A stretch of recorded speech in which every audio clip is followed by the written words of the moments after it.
Okay, I think we are live. I hope so. You are now muted. Unmute. I believe we are live. Could somebody drop in a comment somewhere, something, just to let me know that you can hear me? Drop me a thumbs up in the comments. We're having a few technical issues this evening, hence we are a little bit late. Yes, we are live on Facebook. Here we go. Yes. There we go. Cool. Okay, so week 2 is your first unit, your first rent-to-rent unit. So this is week 2 in a 13-week series. This is all about getting your first unit on and what you should be looking for, what you shouldn't be looking for. So first little introduction, if you weren't here last week to see the first one, my name is Matt. I've been in property for about 5 years, in rent-to-rent for nearly 5 years. And then we basically have done rent to service accommodation, rent to HMO, purchase lease options, flip projects, grade 2 listed buildings. We've got a wealth of knowledge within this space. Prior to that, I was a ship's captain, working all over the Med, the Caribbean, and all things like that on super yachts. And it's been an exciting journey getting into property. It's given me enough experience, knowledge that I now help other people within this space get started with their rent-to-rent portfolio without any BS, without any fake promises or anything like that. So here we go. That's us. So what you'll learn today by the end of this session, you'll know how to spot opportunities within the world of rent-to-rent, how to profit from the properties you don't even own, which is the whole premise behind rent-to-rent, the biggest mistakes that beginners will make, and what to do when you're ready to scale and repeat. Okay, so that's what we're going to be covering throughout, hopefully, the next 30 to 40 minutes. I'll try and keep it brief. So the major problem, right, and I'll elaborate because there's a lot more than that, but many investors don't look at the rental service accommodation strategy. There's multiple reasons to that. A couple are named listed there. So they don't know where to find the deals. They don't understand how to secure them with landlords or agents. And they think, ultimately they don't know about this strategy. A lot of investors think that you need to buy the asset to be able to profit from the Airbnb market. There's other issues as well that come into play here. A lot of them think that it's not a very good investment, shall we say, because you don't own the asset. But actually, in my opinion, that is a fantastic way to run the business. Let's be honest, this is not a property investing business. This is a cash flowing business. So you're taking an asset that you don't even own, you are leasing the asset, and then you are putting it out and making profit from it. So why would you not? But we're here to help people get started in this game, learn from us. As I said, this is a 13-week series. This is a free series. This is for you. We are just trying to give you as much information and guidance as we possibly can. So, biggest problem that most people face is actually finding these properties. Okay, so establishing your gold mine area within rent service accommodation is one of the key factors. Now, we do it slightly different to a lot of operators out there. We don't rely on places like AirDNA or Property Market Intel or anything like that. There's a very good reason we don't. But ultimately, what we're looking for is high demand. Okay, we're looking for, whether it's tourism, your contractor market, your business, traveling businessman, whatever it is, you're looking for a high demand area with low competition. Now, I say that, and I will say that quite a few times this evening, because that is crucial to making sure that you stay profitable in the long term, right? What we see all day long is people taking units in areas that are good for serviced accommodation. I'm not saying they're bad areas for serviced accommodation, but they're taking units in areas that there is just too much competition for them to profit from the units and actually start hitting the 70, 80, 90% occupancy. If you start seeing areas where people are struggling to hit 50 or 60%, it's probably not a very good area to invest into, okay? Unless the numbers at 50, 60% are absolutely ridiculous, then crack on, go for it. Research is one of the biggest things that we hone in on, right? So you not only got to know your numbers, okay, but you've really got to understand your area. So we go in depth. We work with, Google, ChatGPT, Facebook, Instagram, whatever it needs to be to research the area inside out to fully understand what is going on there. Who's our target market? Who are we going to be attracting into our properties? It's only at that point that we can fully understand the demographic of who we're going after, and therefore what type of property we should be looking at. Somebody sent me a deal. It's their home. They've had it vacant for a number of months, and they've thought, should we try the service accommodation market? We had a look at it. There's no tourism there. There is no contractor sort of trade going on there. There's no traveling businessman. It's completely out in the sticks. No demand for any of those, so it doesn't work for any. It's not going to work as a service accommodation or a short-term let accommodation property. So you need to understand that. By just jumping into this and thinking, oh yeah, fine, there's an Airbnb down the road from me, it must work, and then trusting something like Property Market Intel or AirDNA that tells you, £120 a night and 60% occupancy. Yeah, cool. Let's go and invest. You need to know what's going on, even down to, understanding what regenerations are going on in the area, what business is coming to the area. Is there a new factory? Is there a new business park? Whatever's going on, what's happening, right? So you need to really understand that. As it says there, highly saturated markets are not the way to go. If you look at city centre of Liverpool, if you try and put another 2-bed Airbnb in the city centre of Liverpool, you are just looking to steal bookings from other people. There is not going to be more demand, right? That's all you're doing. Whereas if you go out in the sticks, not completely in the sticks, as what I explained a minute ago, but somewhere that people don't always think, oh, that's a really good place to invest, you might find that there is a demand for your property in that location, right? One of my mentees brought a stunning, I think it's 3 or 4-bed townhouse, right, to an area that predominantly has apartments. Now, what's happened with that is they are pretty much fully booked all the time because their property is unique to that area. So highly saturated market, it's not always the way to go. No, it's not. But if you can bring something that is different to what's already there and there is a demand for it, then you will still prosper in those areas. Okay. And the other thing that you need to be absolutely crystal clear before you start taking on properties in any given area is what the council require from you, what compliance you need, everything. Okay. You need to understand it fully because certain councils are imposing different rules. There are rules and regs coming at some stage, whether it be licensing, regulations, a register, whatever it may be. They are coming, but what we're seeing now is some councils are already imposing their own interpretation of these rules. So we need to understand what those are before we start looking for properties, because we might be looking for a property on this street and then find out that that's completely restricted and we can't take on any serviced accommodation units in there.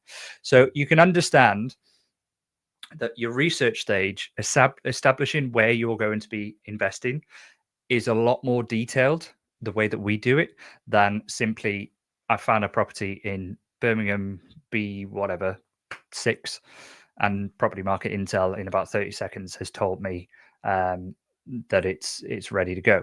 That's simply not the way. I apologize, my camera has been off all of this time. There we go. So you need to make sure you fully understand the area. Cool. Then you get into finding the deals. So making profits from properties you don't even own, as we've already said. So one of the easiest ways is to find motivated agents and landlords. Okay, you'll never convince an agent who has received a phone call about company lets from a relocation agent 5 million times in the past couple of years. You'll never convince them that this is a good opportunity for them. But if you can find those landlords and those agents and you can build rapport with them and you can build a relationship and they can see who you are, what you want to do, how you want to do it, then you can work with these people. You can work with agents. We do it all the time. We've been into agents before that we've never spoken to before. And initially they've said, no, we're not interested. We don't do it. We don't do company lets, Matt. Absolutely not. And within about 5 or 10 minutes, they've gone, oh, do you know what? There's one just down the road. You can go have a look at that if you want. So we'll go and have a look at it, come back. Oh, and actually, we've got another one over there. This is a company that don't do company lets. But because we've taken the time to actually spend some time with them, build a rapport, build a relationship with them, they then start to open up and they start to give you, oh, yeah, maybe we can work with you. And now they're WhatsApping me deals. Oh, this one's coming to market next week. What do you think? Right? It's all about finding the agents and landlords who are, yes, motivated, but also understand what you're doing and can know, trust, and like you. Because let's be honest, every single deal that you do will be whether that person trusts or likes you, not your business, not your logo, not your fancy website, not any of that, you. Right. And this is why personal branding, personal, how you put yourself across, how you speak to them is so important. Exactly as it says there, positioning yourself as an expert. Right. I had a call with somebody today. They've already got 13 rent serviced accommodation units. Now, this is someone that we're working on a not a mentorship basis, but we're consulting with them, should we say? I don't know what the right word is tonight. And they want to grow, but we looked through their entire business today. Yes, their units are doing well. Yes, they've got 13 of them. Brilliant. Their cash flow is great, but they have no business, branding, marketing, nothing. Nobody knows they exist. Okay. And that is where we need to change the game. I put a post out today. Nike last year, one of the best known brands on this planet, spent $4.29 billion last year on marketing. Now, that's a company that could literally shut down their marketing business, or the side of their business, and they would still make sales, right? For the next 10 years, they'd still make sales, but they still spent $4.29 billion on marketing.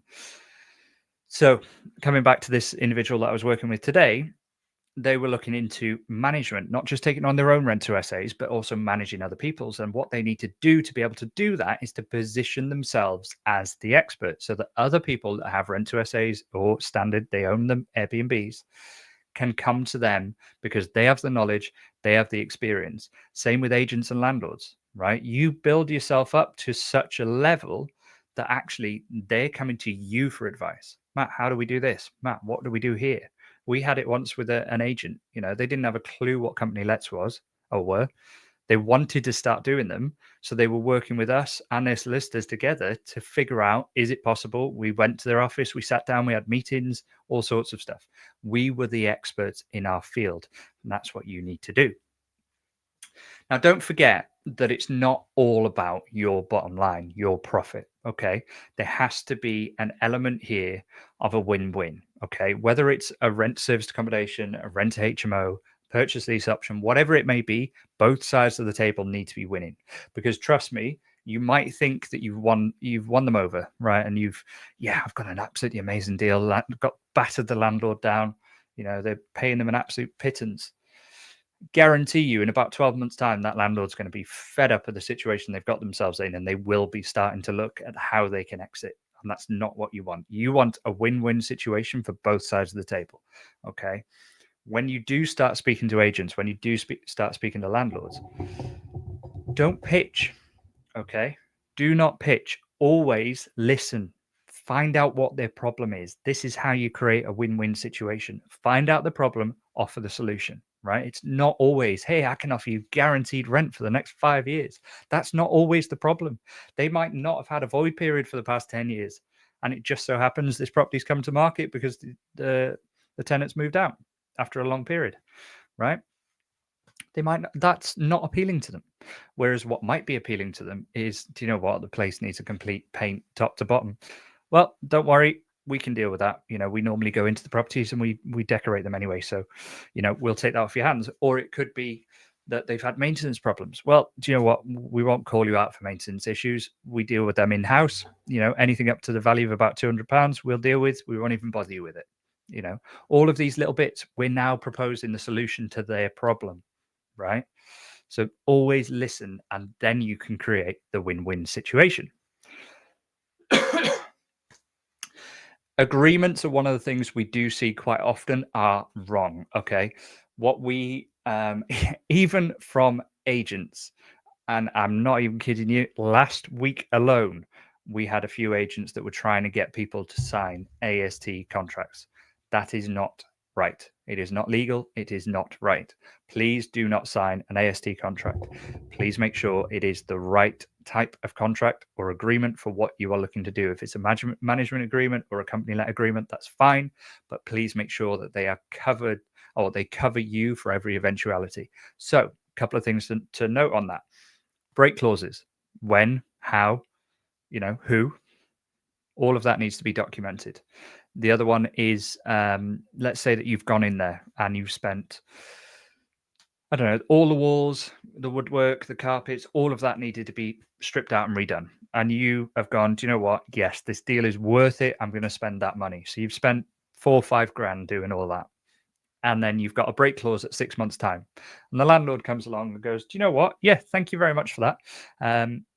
I'm going to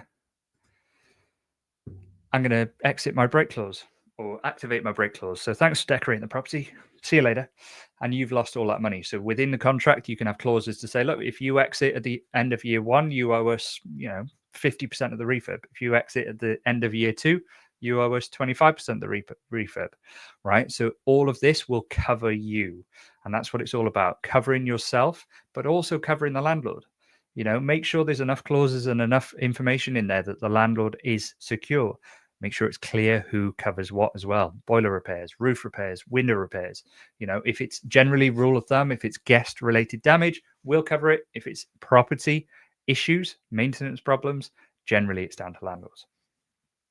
And then once you've gone through that process, you've found the landlord, you've found the agent, you've listened to them, you've positioned yourself as the expert, you have proposed your solution based on the problem, you've negotiated that win-win situation, you've signed the right agreement. The next step is to actually scale. All we want to do at this point is grow. We don't want to just stay at 1 or 2 units. We want to grow. Now, there's a couple of little things that could stop you doing that. Okay. Most of the time, most people that get into rent service accommodation or rent to rent as a whole don't have tens or 20, 30, 40, 50,000 pounds to go out and do multiple units. So what they do, and what we teach people to do, is to get fully compliant, right? And then go out, take on your first unit, then then source 2 following, or 2 or 3 consecutive deals, right? You source those off for 3 grand. Make sure they're good. Do not source crap. That is one thing I will be adamant about, right? Make sure they're good deals. So you source a couple of units on, then you use those profits to take on another deal. So don't just live off the income, right? Which I see sources do all the time. Reinvest it constantly, reinvest it. And then what you'll find is actually over the series of 12 months, you've taken on, a portfolio of rent to rent units fully funded by the rent to rent sourcing company, and it becomes this self-sufficient little business that can grow exponentially. Yes, then when it gets to about a year and you've got a portfolio of properties that are making you, 3, 4, 5, 6, 7 grand a month, absolutely. Go on holiday, quit your job, whatever you want to do, right? But for the first year, knuckle down, grow that business as much as you can. There are a few things that people always say: I don't have time, I don't have money. Well, time, you can do this in about half an hour to an hour a day, right? Everybody's got that.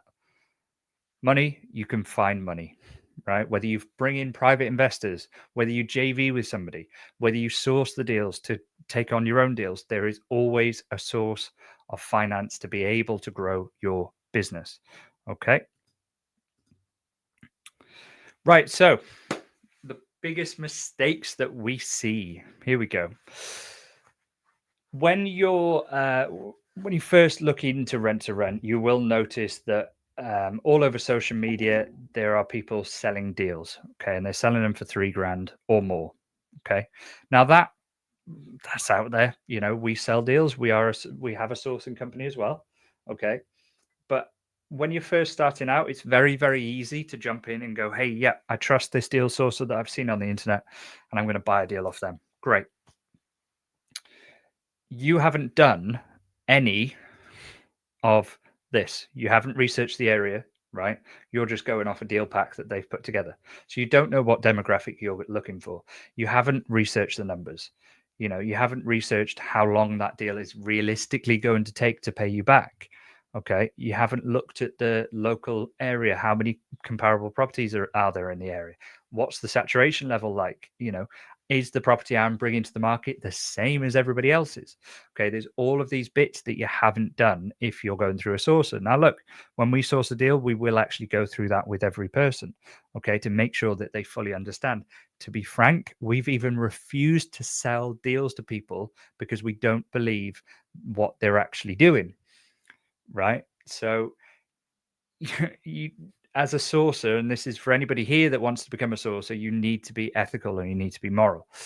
The other thing that we see all day long with deal sources is because they're not the ones investing in the deal, they will go out and they'll negotiate with the landlord. They'll say, hey, no worries, we'll give you more than market rent.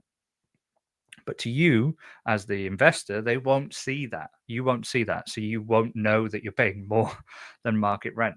And all that does is squeeze your business. It squeezes your profit levels, your profit margins, and it causes you a little bit of aggro.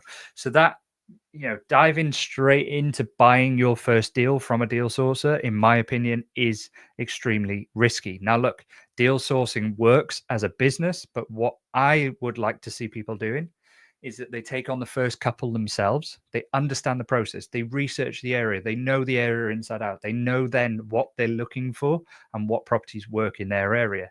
Then, by all means, go and use a sourcer, because then you are trading time for money, and that's all it is. That person has got a deal. It would take me time to go and find that deal. I might as well buy it, but you know the area, okay?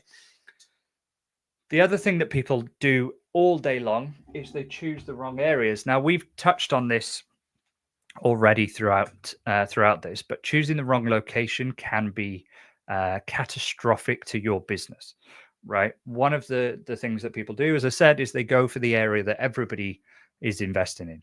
Okay, just because there are 500 Airbnbs in Liverpool, right, doesn't mean it's a good place to invest anymore, because all you're doing, every single new property that comes to market and that comes to Airbnb or comes into the short-term let business, is just stealing bookings from other people, right? There is not going to be all of a sudden another, 365 people, one person a night, come into the area to fill your unit. You are looking to steal bookings from other people. Now, yes, that is possible. I'm not saying it's not. But you need to look at what's different. What could you offer that's different to the competition? Whether it be different type of property, different amenities in the property, a larger property, a smaller property, a driveway, a garden, a games room, whatever it may be. Okay. One of my mentees at the moment has got a property that's close to a beach. So he's looking to set up, and it's got a garage. So he's going to set up a service where he can rent out paddle boards, beach equipment, sun loungers, all that sort of stuff, to make more money from each booking. Okay. So you've got to look at what else you can do. But if you're just looking to do the same cookie cutter property as everybody else in the same area, you're going to struggle. You look at areas outside of that, areas that you don't necessarily know of or don't think would work. There might be a demand there, but it all comes down to the research, understanding who's there, what they're going to do. One of my mentees has just taken a property on that in a month of Sundays, I would say normally do not touch it, because it's not an area that anybody ever is going to want to go. But actually, because of what's going on in the area he's in, there is a solid demand for that for at least 2 or 3 years. Okay, so let's take it on, because we know the demand is there. We know the demographic. We've done the research. We know who's going in there. And we've also been very careful with the contract with the landlord. So if the demand that we know is there dries up, he has multiple exits that he can use on that property. So that's it. Number 2, choosing the wrong location. Number 3 is using the wrong agreements. Okay, that is a big one that we've already touched on throughout this. But yeah, if you're using the wrong agreement, you won't immediately have an issue. But if anything ever happens in the future, you are left wide open for basically just being evicted straight away with no ramifications for the landlord or anybody else. And then the last one, and we haven't really touched on this much, but we will touch on it over the 13 weeks, is systemizing and automating the business. I spoke to somebody once, and it kind of blew my mind. He he had a 1-bedroom apartment in Birmingham, and what he was doing was he was advertising it only on one platform, right? Problem number one. He was advertising it for one-night stays. Problem number two. He was getting one-night stays pretty much 30 nights a month. Okay, problem number three. And then he was also doing all the checkout information. Sorry, check-in, check-out. All of that information, all manually himself. That's problem number four. He was cleaning it himself. Problem number five. He was cleaning the linen himself and ironing it himself. Problem number six. And he was wondering why he wasn't in a position to grow or scale his business. That is a recipe for disaster. That is a business that is so far from being systemized and automated as you could possibly be. Okay. We were trying to work with him. Unfortunately, he didn't want the help, but we were trying to work with him to systemize it. First thing, get a cleaner in. Second thing, get a channel manager, get it out on every OTA possible. Automate it. All your guest check-in information, check-out information, asking for reviews, all of that automated. The only time you should actually get involved with your serviced accommodation units once they're set up is if there's issues. That's the only time you should get involved. Answer questions or if there's issues, but most questions should be automatically answered. So failing to systemize it will stop you growing past 1 or 2 units. And I can guarantee you now. And I actually have experience of this, right? I had a unit that right when I first started out, we didn't set it up very well. We didn't systemize the business. We didn't set the business up very well at all. And I was out. First time my sister had ever traveled up north to visit where we currently live. We'd gone out for Sunday roast, and I spent the entire meal outside on my phone dealing with issues with the guests and everything else because we hadn't systemized or automated the business. It simply wasn't set up. A lot of oversight on my part, but that taught me there and then, right, this is not how I'm running the business. And that's when we changed everything. So that's, just a couple of mistakes that people make. The other is, and I'll be honest, trusting the data from AirDNA and property market intel. Sometimes it's accurate, right? Sometimes it is really, really accurate, but it doesn't give you enough information as an operator to be able to make a solid decision on whether that property or area is a good investment for you, right? Doing the deal is a day, right? But you've got this property for 5 years. So spend the time doing the research, understand that area inside out, like the back of your hand. Go there, drive around, look at the streets, because I tell you now, you'd be amazed at how amazing one street can be, and 2 streets over can be an absolute dive. You need to be aware of this. You need to understand it. So taking on a deal when you live in London that's up in Newcastle, right, without ever being there, without ever seeing it, you're opening yourself up for risk. So understand the area, understand the deal. Okie doke. Let's jump into the next slide. Overcoming challenges. Challenges are going to happen. Doesn't matter what level of business you're in. You might be day one just starting out, or you might be a 50-year veteran in business. You will always have challenges. But the ones that you need to be aware of, what's going to happen, is regulations. We've already touched on this. They are coming in, so we need to understand it. And we've got mentees at the moment that have joined us simply because they want that support when all these regulation rules and everything changes. They want us there in their corner to be able to advise them and guide them. Time management is another one that we see all too often. And people really, really do struggle with time management and with growing a rent to SA business. And it's something that you don't need to struggle with.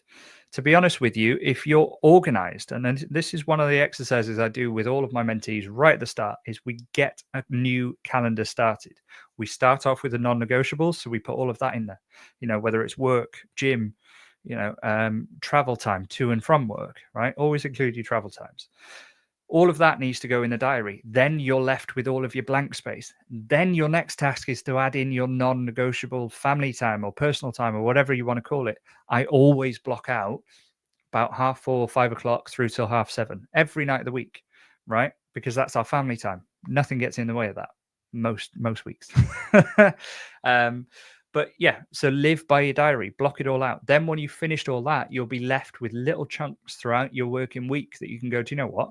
I've got half an hour there, I've got an hour there, I've got half an hour there, right? And that's all it needs, half an hour to an hour. But then plan it, right? Every Sunday night, plan your week, right? Monday, I'm going to be identifying properties. Tuesday, I'm going to be calling agents. Wednesday, I'm going to be messaging landlords. Thursday, I'm going to be following up on everything. Friday, I'm going to drive to my area, drive around, see if I can find any properties that are for rent or whatever it is. But plan your week so that you know exactly what you need to do on any given day. Difficult guests, yes, we've all had them, and they will happen, right? Touch wood. I can tell you, hand on heart, in 5 years, I've probably only had about 3, right? One of them was hanging from a chandelier that broke, and he broke the bed. One of them was somebody stabbed somebody on the front door, and the other was a party that we had to evict the tenants or the guests in the early hours of the morning. Okay, so they do happen, but there is a lot that we can do, and I'm sure you can agree. That 3, maybe 4 instances in 5 years is not that bad.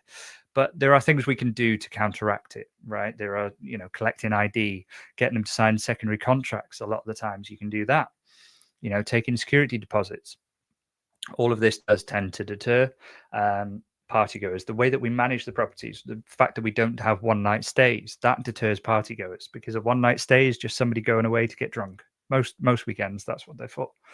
So you can take steps to avoid difficult guests, but you will always have them, right? You will always have them, but it's how you deal with them and how you overcome that challenge will determine how your business progresses, how your business sort of develops and grows from there. But it's not as common as you think, so don't let that be something that stops you. All day long we hear landlords say, I don't want Airbnb guests because we'll just have parties all the time. That's not the case, and it's your job when you're dealing with landlords to tell them that, right? Explain, look, I don't want party goers at all in this property. Why would I want that? It's aggro for me, it's aggro for you, it's aggro for the neighbors. Not a chance. That's not what I want, right? This is what we do. ID, secondary contracts, deposits, right? You can even go as far as put cameras on the outsides of the properties. Can't put them inside anymore. You can put noise monitoring inside the property so that it alerts you if it goes over a certain decibel. Again, you can automate a lot of that. So when it goes over a certain level of noise for a certain period of time, it automatically messages the guests, asks them to turn the noise down or keep the noise down, right? And then if it happens a couple of times, it notifies you. You get on the phone and tell them basically, shut up or get out. It's basically. And the last one there, one of the other challenges that we all have to face is standing out in a crowded market, right? When I first started, you could have a whitewashed room, a £15 poster from B&M Bargains, whack it on the wall, photos on your iPhone, and away you go, right? And you'd fill the property all day long. You simply can't do that anymore. And the problem is when you have a property like that and you've had it for several years, and then you go, well, hold on, my bookings have dropped, but everyone else's have gone up. If you're not in touch with what the market's doing and how it's changing and what people are now doing, you will be left behind. So you have to constantly adapt. That might mean, one winter, shutting it down for a week, go in there, repaint and decorate the place, renew the furniture, whatever it may be. But if you don't do that, right, your bookings will drop off a cliff. If you do that, you'll stay competitive within the market. So you need to try and stand out. So again, it's just a challenge that you need to overcome. But that's pretty much it. There's not a lot there that's life or death. There's not a lot there that's going to scare you away from doing rent service accommodation, because it is such a good strategy. You just need to know what you are doing. Okay, cool. Right. We are bang on time. There we go. So question and answer time. Who has questions? This is going to be quite complicated because this is the first time we have streamed over so many different platforms. So I've got Facebook down here, I've got Instagram up here, and I've got Zoom here. So anybody that's got questions, drop them in now, and I will try and do a little whip around and see where the questions are coming in.